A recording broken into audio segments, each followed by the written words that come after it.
তো এইখানে যে ব্যাপারটা হয়েছে যে আমি গতকালকে এই ফালতু একটা জিনিস নিয়ে ব্লগ করতে বেরোইছিলাম, মানে ভাই প্রফেশনাল না, যা শখের বসে দেখার জন্য যে ব্যাপারটা কেমন হয়।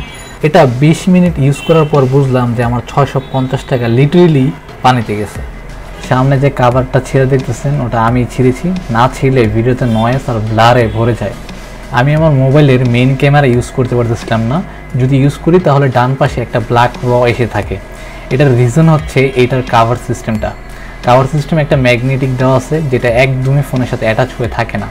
আমার মোবাইলের স্টেবিলাইজার খুবই ভালো, কিন্তু এইটা যখন আমি সাইকেলে লাগাইছি ভাই, মানে আমার ফোন আর ফোন ছিল না, মনে হচ্ছিল যে 2010 সালের কোনো মডেলের মোবাইল দিয়ে আমি শ্যুট করতেছি। সাথে একটা ছোট্ট স্ক্রু ড্রাইভারের মতো এল শেপের কিছু একটা দিয়েছিল, নাম কি বলছে আমার ঠিক মনে নাই, বাট ওইটা দিয়ে যতটুকু ট্রাই করা যায় আমি ট্রাই করছি এটাকে টাইট করার জন্য। দেন বুঝলাম যে ভাই আমার শরীরে আর শক্তি নাই, দেন আমি এটাকে মেকানিক্যালের কাছে নিয়ে গিয়ে বললাম যে মামা টাইট করে দেন। ওনারা টাইট করে দেওয়ার পরেও ফুটেজের যাতা অবস্থা। একজন গতকালকে কমেন্ট করছে ভাই নেক্সট ভিডিও মনে হয় আর আসবে না।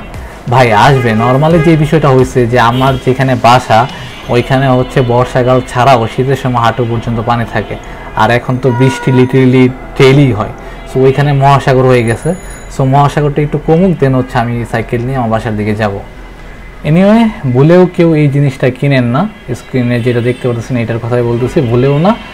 আর কে এটা বানাইছে, কিসের জন্য বানাইছে আল্লাহ ভালো জানে, বাট ভাই যে বানাইছে তার উপরে আমার 650 টাকার অভিশাপ। কিডিং।